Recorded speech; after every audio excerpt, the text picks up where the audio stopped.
अब हम अपना नेक्स्ट पार्ट करने जा रहे हैं कि कोलिजन थ्योरी के एक छोटे से लिमिटेशन भी है, उसको भी देख लेते हैं, और फिर हम एक्टिवेशन एनर्जी जो पिछले वीडियो में हमने टर्म यूज़ करी थी दिस ई, तो हम इसको भी अभी देखेंगे।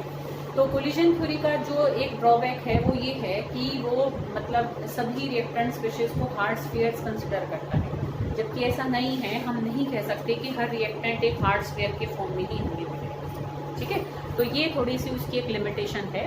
अदरवाइज ये बहुत सारी चीज़ों को वेल एक्सप्लेन करती है और हम बहुत सारी चीज़ों को बहुत अच्छे से एक्सप्लेन कर पाते हैं with the help of collision. Clear बेटा? अब हम देखेंगे व्हाट इज एक्टिवेशन एनर्जी, ठीक है। देखो बेटा, सब ध्यान से।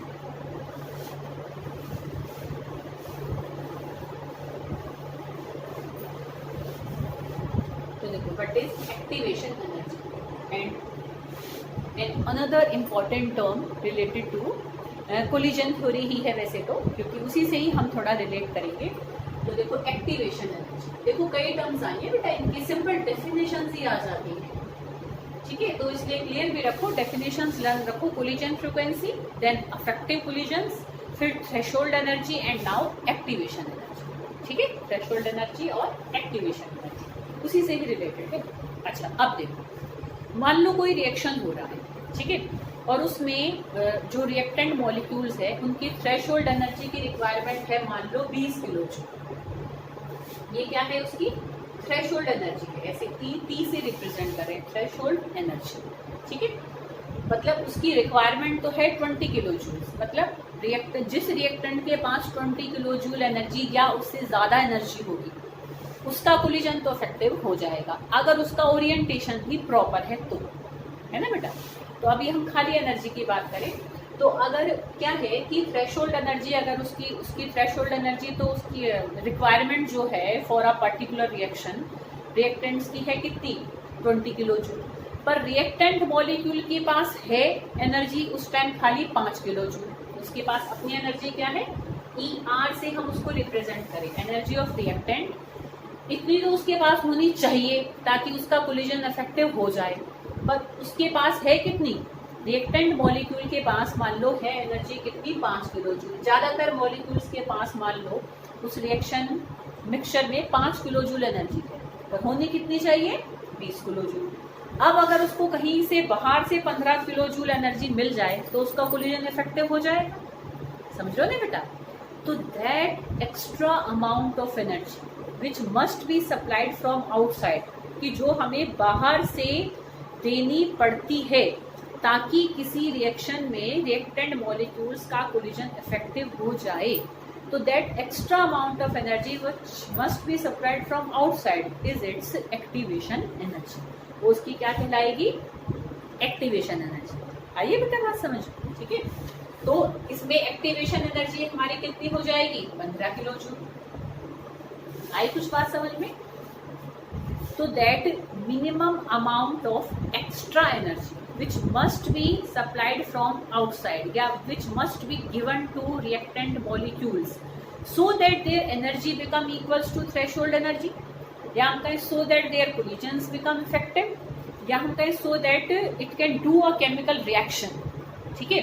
तो that extra amount of energy supplied from outside is its activation energy, ठीक है।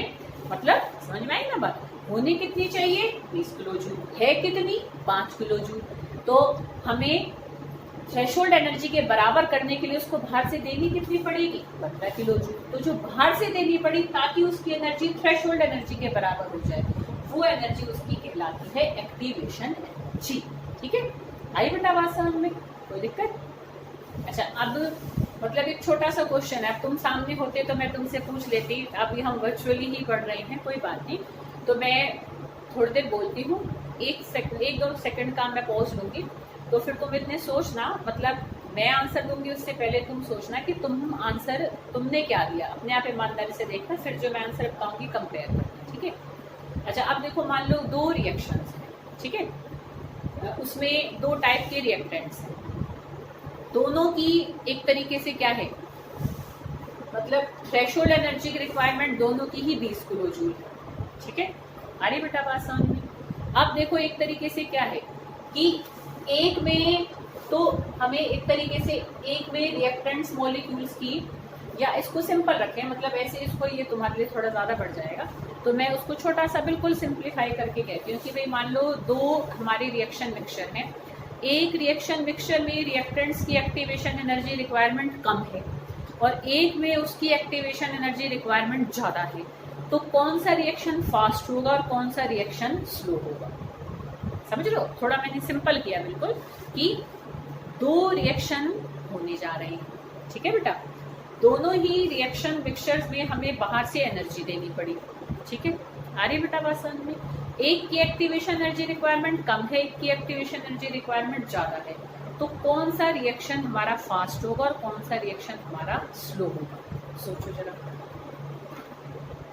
तो देखो बेटा, जिसमें एक्टिवेशन एनर्जी रिक्वायरमेंट कम होगी वो रिएक्शन फास्ट होगा, और जिसमें एक्टिवेशन एनर्जी ज़्यादा होगी, रिक्वायरमेंट ज़्यादा होगी, वो रिएक्शन स्लो होगा। समझ रहे बेटा? इसका देखो, इसको ऐसे भी समझ सकते हो कि भाई मान लो यहाँ पर भाई कुछ रिएक्टेंट्स, भाई अब ये मान लो सेम ही, एक तरीके से मैं कहूँ, चलो रिएक्शन सेम तो हम नहीं कह सकते, चलो मतलब एक रिएक्शन में तो हमारी देखो क्या है कि भाई इसके पास कुछ रिएक्टेंट्स के पास 5 किलो जूल एनर्जी, कुछ रिएक्टेंट्स के पास मैं कहूँ मान लो 10 किलो जूल एनर्जी है, ठीक है बेटा। अब देखो दोनों को ही मैंने क्या दी, बाहर से एक तरीके से 30 किलो जूल में एनर्जी सप्लाई कर दी, तो यहाँ तुम देख सकते हो अगर ऑलरेडी उनके पास 10 किलो जूल है तो बस उनको तो 10 किलो जूल भी और चाहिए, ठीक है, कि किस लिए? थ्रेशोल्ड एनर्जी के बराबर होने के लिए। पर यहाँ पर तो कितनी चाहिए सबको? 15 किलो जूल चाहिए, ठीक है ना बेटा। तो ऐसे समझो कि यहाँ तो दो रिएक्टेंट की ही अगर एक्टिवेशन एनर्जी रिक्वायरमेंट पूरी होगी तो यहाँ तो 3 रिएक्टेंट की हो जाएगी, तो 3 रिएक्टेंट रिएक्ट करेंगे तो यहाँ हमें उतने ही टाइम में ज़्यादा प्रोडक्ट मिलेगा, यहाँ पर उतने ही टाइम में हमें कम प्रोडक्ट मिलेगा। तो यहाँ एक्टिवेशन एनर्जी रिक्वायरमेंट ज़्यादा रही कि हाँ 15 हमें बाहर से देनी पड़ी, समझ रहे हो, और यहाँ पर हमें बाहर से कितनी देनी पड़ी? 10 देनी पड़ी। अरे बेटा बात समझ में? एक्टिवेशन एनर्जी डिपेंड करता है कि उसके पास खुद अपनी एनर्जी कितनी है, किसके लिए? थ्रेशोल्ड एनर्जी के बराबर होने के लिए।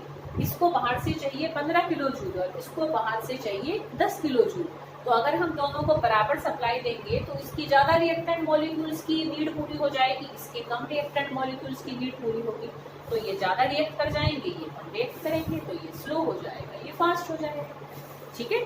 आई बेटा बात समझ में? तो एक तरीके से lower the value of activation energy faster is the reaction, ठीक है। तो एक ये टर्म है। आई बेटा बात समझ में? अच्छा चलो अब हम नेक्स्ट वीडियो में करेंगे।